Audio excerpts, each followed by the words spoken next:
Good morning friend, welcome to you all in my channel doctor Anshuman Suman. आशा करते हैं आप लोग सभी स्वस्थ और अच्छे होंगे और अपने लक्ष्य के प्रति एकाग्र होंगे। मित्रों, आज हम लोग पढ़ेंगे विश्व व्यापार संगठन वर्ल्ड ट्रेड ऑर्गेनाइजेशन अर्थात WTO की सब्सिडरी बॉक्स। मित्रों, WTO की सब्सिडी बॉक्स को पढ़ने से पहले हम चाहेंगे कि आपको इसके प्रमुख बिंदुओं से अवगत कराएं, जैसे कि इसकी स्थापना का ओरिजिन क्या है और इसकी स्थापना कब हुई।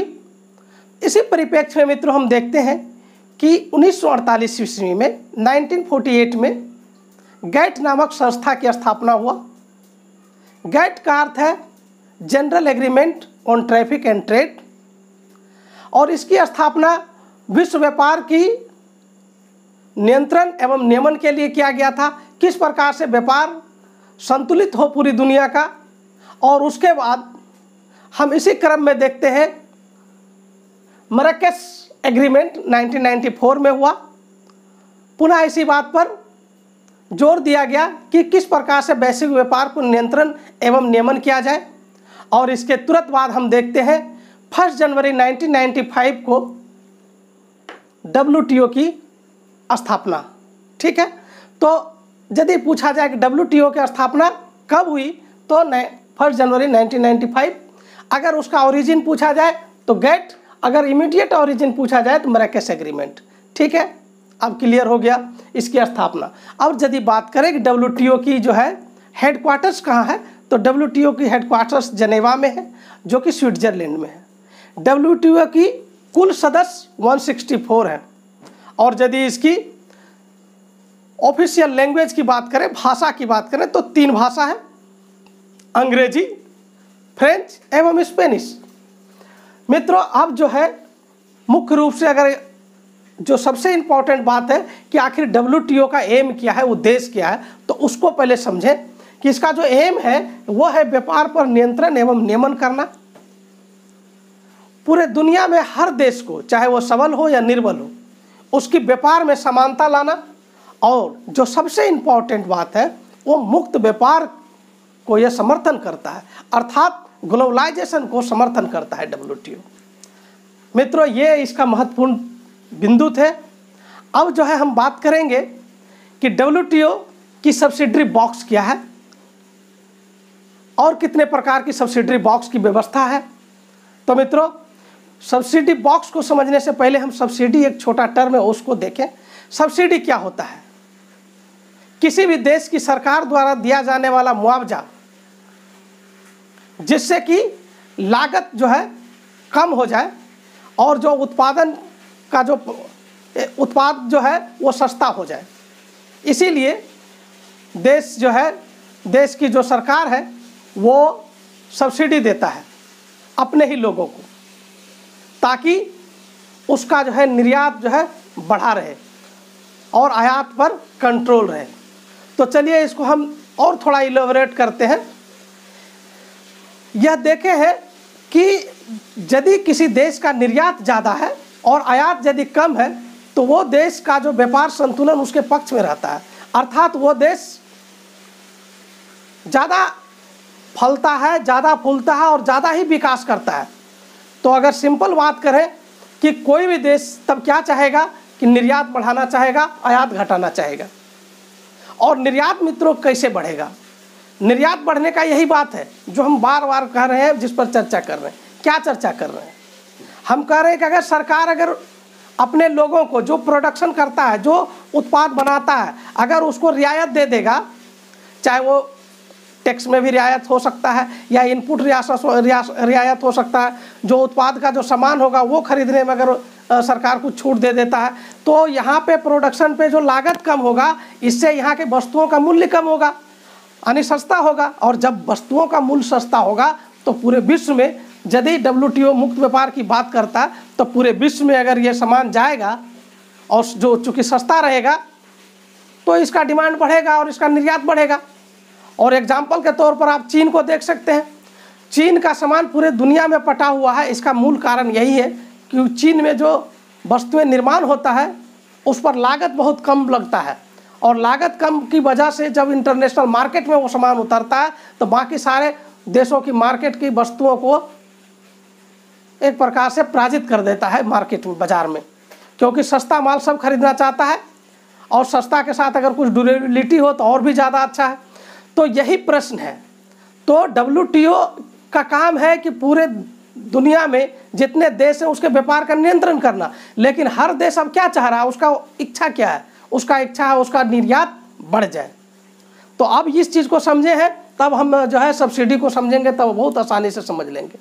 तो यहाँ पे 4 प्रकार की सब्सिडी की बात होता है WTO में। पहला सब्सिडी होता है ग्रीन बॉक्स सब्सिडी।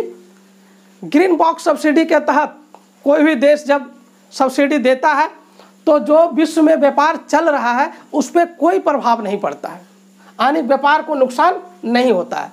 और जब व्यापार नुकसान ही नहीं होगा व्यापार का, तो WTO क्यों नियंत्रण करेगा, उस पर लिमिट क्यों लगाएगा। इसीलिए इस प्रकार का सब्सिडी कोई भी देश कितना भी दे सकता है, उसके लिए लिमिट नहीं है। तो नो लिमिट अगर ग्रीन बॉक्स के अधीन अगर सब्सिडी देना चाहता है कोई भी देश, तो एग्जाम्पल में वो किस चीज़ पे, तो जैसे कि कृषि पर, रिसर्च एंड डेवलपमेंट पर, बीमा पर, पर्यावरण संरक्षण पर अगर कोई देश सब्सिडी देना चाहता है तो WTO को कोई आपत्ति नहीं है और उसके लिए लिमिट भी नहीं है। ठीक है, अब चलिए ब्लू बॉक्स को देखते हैं।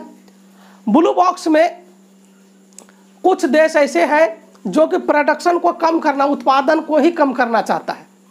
ठीक है, वैसे कुछ कम ही देश हैं ऐसे, जैसे कि नॉर्वे, आइसलैंड, स्लोवानिया।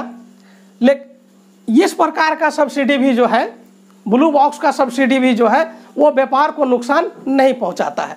ठीक है, लेकिन यहाँ पे WTO कहती है कि आपके लिए, यहाँ पे बात था कि नो लिमिट, आप कितना भी सब्सिडी दे सकते हैं, लेकिन ब्लू बॉक्स में एक अपर लिमिट होगा कि आप जो है कितना मैक्सिमम सब्सिडी दे सकते हैं। तो किसी भी देश के लिए अपर लिमिट तय कर दिया जाता है। इस दोनों में ये इंपॉर्टेंट है, लिमिट का केस। ठीक है मित्रों, अब जो है सबसे इंपॉर्टेंट बात है अम्बर बॉक्स सब्सिडी, जिस पे आए दिन विवाद होता है। WTO, भारत और अमेरिका, ये 3 पक्ष जनरली हम देखते हैं। हम ये 3 पक्ष क्यों बोल रहे हैं, क्योंकि भारत अम्बर बॉक्स के अधीन बड़े मात्रा में सब्सिडी देता है, जिसका अमेरिका जो है विरोध करता है, और अमेरिका कंप्लेन करता है WTO से कि इस प्रकार का अम्बर बॉक्स में जो सब्सिडी भारत जैसे अन्य और भी जो राष्ट्र दे रहे हैं वो विश्व व्यापार के हित में नहीं है। और जब इस प्रकार का कंप्लेन WTO के पास जाता है तो WTO भी यथाउचित कदम उठाने की कोशिश करता है, और उसमें भारत को भी हिदायत दिया गया है कि इस प्रकार का मनमानी नहीं किया जा सकता है विश्व व्यापार को नज़र में रखते हुए। तो क्या है उसको हम समझेंगे, आखिर क्या है अम्बर बॉक्स में। मित्रों, सबसे पहली बात है कि अम्बर बॉक्स सब्सिडी से होता क्या है कि व्यापार प्रभावित होने लगता है।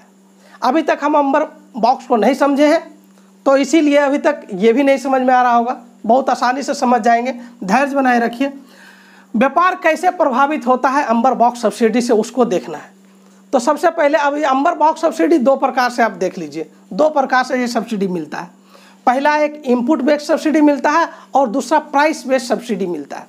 इनपुट बेस्ड सब्सिडी को मैं डिफाइन करता हूँ फर्स्ट, और इसके पहले ही हम जब सब्सिडी डिफाइन करते थे उस समय बताए थे कि कोई भी वस्तु किसी भी देश द्वारा जब निर्मित किया जाता है या बनाया जाता है, उत्पादन किया जाता है, और यदि वो सस्ता हो तो स्वाभाविक बात है कि विश्व बाजार में उसका मांग बढ़ेगा, उसकी खरीदारी बढ़ेगी। अब भारत क्या करती है, आप सोच के देखिए। भारत खाद पर किसानों को सब्सिडी देती है, बीज पर किसानों को सब्सिडी देती है, बिजली पर देती है, सिंचाई इत्यादि पर सब्सिडी देती है। और जब सब्सिडी मतलब किसानों को राहत देने के लिए सस्ते में बीज, सस्ते में खाद, सस्ता बिजली इत्यादि जब मुहैया कराया जाएगा, तो मित्रों अब आपको समझ में आया होगा कि जो हमारा कॉस्ट पड़ रहा है उत्पादन पर वो कम पड़ रहा है, और जब कम पड़ेगा तो बाज़ार में हमारा दबदबा होगा, क्योंकि हमारा सस्ता सामान रहेगा। हम आसानी से बेच सकते हैं हमारा प्रोडक्शन को। ठीक है, एक तो ये बात था इनपुट्स, इसीलिए जो है अमेरिका जैसे कुछ देश और उसके साथ कुछ पश्चिमी यूरोप के देश इसका विरोध करता है। बड़े पैमाने पर इस प्रकार का सब्सिडी नहीं दे सकते। हालांकि भारत का यहाँ पे दलील है कि भारत एक बहुत बड़ा जनसंख्या वाला देश है और यहाँ पे एक कानून है, राष्ट्रीय खाद्य सुरक्षा कानून, उसके लिए हम दे रहे हैं। हालांकि अभी तक WTO और भारत के बीच में अभी तक इस प्रकार इसका सोल्यूशन हो नहीं पाया है, लेकिन फिर भी भारत का ये मानना है कि भारत चूँकि विकासशील देश है और यहाँ पे खाद्य सुरक्षा बहुत महत्वपूर्ण है, इसलिए सब्सिडी देना जरूरी है। खैर, तो ये इनपुट बेस्ड सब्सिडी की बात किए। और यदि हम प्राइस बेस्ड सब्सिडी की बात करते हैं तो प्राइस बेस्ड सब्सिडी में क्या, जैसे कि PDS और MSP। PDS क्या है? पब्लिक डिस्ट्रीब्यूशन सिस्टम, जो आप जन वितरण प्रणाली कहते हैं, और आम बोलचाल की भाषा में कंट्रोल बोलते हैं हम लोग, जहाँ से हम लोग अनाज लेते हैं, चावल, गेहूँ, पहले केरोसिन तेल भी मिलता होगा लेकिन अब नहीं मिलता है। तो ये सारी जो सरकार जो मुहैया कराता है, बहुत कम रेट पर मुहैया कराता है, आने की वहाँ पे ये प्राइस ही सब्सिडी में आ जाता है। जैसे कि इसी प्रकार का सब्सिडी आप देखेंगे तो गैस पर अभी लागू होता है। ठीक है, तो यहाँ पे आपको कम दाम से जो है PDS के थ्रू आपको अनाज मिल जाता है, तो आप बाहर से क्यों खरीदेंगे? तो इंटरनेशनल मार्केट से मान के चलिए, अगर इंडोनेशिया और कोई ऐसा देश चावल बेचना चाहेगा भारत में, तो चूंकि हमारे लोग को PDS के थ्रू बहुत सस्ता में चावल मिलेगा और गेहूँ मिलेगा, तो बाहर से नहीं खरीदेगा। तो इसलिए व्यापार जो है, विश्व व्यापार प्रभावित होता है। अब आप लोग को बिल्कुल समझ में आ रहा होगा। ठीक है, और MSP कैसे प्रभावित करता है वो देखिए। MSP क्या होता है? मिनिमम सपोर्ट प्राइस, न्यूनतम समर्थन मूल्य। ये किसानों को क्या करता है कि आपका जितना लागत हुआ है और जितना आपने उस पर काम किए हैं, जब मजदूरी का चार्ज इत्यादि जोड़ करके एक रेट तय कर दिया जाता है CACP द्वारा, कि आपको जो है पर केजी धान का कितना कीमत दिया जाएगा, पर केजी गेहूं का कितना कीमत दिया जाएगा। तो जब अगर किसान का जो उत्पादन है, अगर बड़े पैमाने पर भी अगर उत्पादन होगा, बड़े पैमाने पर भी, तब भी सरकार गारंटी देती है कि आपके सामान को हम खरीद लेंगे। तो स्वाभाविक बात है, यहाँ के लोग, एक तो पहले इधर का सब्सिडी, इनपुट बेस्ड सब्सिडी भी मिला, और दूसरी बात क्या है, MSP का भी गारंटी है। तो बड़े पैमाने पर उत्पादन भी होगा और बड़े पैमाने पर देश क्या करेगा, इसको स्टोर भी करता है, जैसे FCI इत्यादि में बफर स्टोर करता है। तो आप देखिए इसी बात का, इससे क्या होता है कि भारत संतुलित रहता है इस क्षेत्र में। खास करके इसका जो है अमेरिका और अन्य देश विरोध करता है और WTO भी विरोध कर रहा है। इसके लिए टाइम दिया गया है, जैसे कि यहाँ पे तय कर दिया गया था, उसको हम लोग बोलते हैं D minimus level. D minimus level में WTO तय किया कि अगर आपको इस प्रकार का सब्सिडी देना ही है, एकदम आवश्यक है, तो आप दे सकते हैं। विकासशील देश 10% दे सकते हैं और विकसित देश 5% दे सकते हैं। और इसका आधार वर्ष जो रखा था 1986 से 88 के वाला आधार वर्ष रखा था। इस पर भारत विरोध करता है कि आधार वर्ष अगर 1986-88 की बात करें तो उस समय जितने विकसित देश थे, जैसे अमेरिका या पश्चिमी यूरोप इत्यादि के देश, उस समय उनका उत्पादन बहुत ज़्यादा था और उसके आधार पर अगर ये दिया जाएगा सब्सिडी, तो आज हमारे उत्पादन ज़्यादा रहने के बावजूद भी उनको सब्सिडी ज़्यादा मिलेगा, हमको कम मिलेगा। ये भारत का ब्लेम है WTO पर। हालांकि ये सॉल्यूशन अभी नहीं है, फिर भी आप लोग अब ये चीज़ समझ गए होंगे कि अंबर बॉक्स सब्सिडी क्यों कंट्राडिक्टरी है। ठीक है मित्रों, और अंत में हम लोग पढ़ेंगे कि S&D, स्टैंडर्ड एंड डेवलपमेंट, इसको डेवलपमेंट बॉक्स भी कहा जाता है और ये विकासशील देश पे लागू होता है। तो मित्रों, मुझे पूरा भरोसा है कि ये 4 प्रकार का सब्सिडी बॉक्स को आप भली भांति समझ गए होंगे। वीडियो अच्छा लगता है तो सब्सक्राइब और शेयर कीजिए। आज भर के लिए बस इतना सा ही। Thank you very much.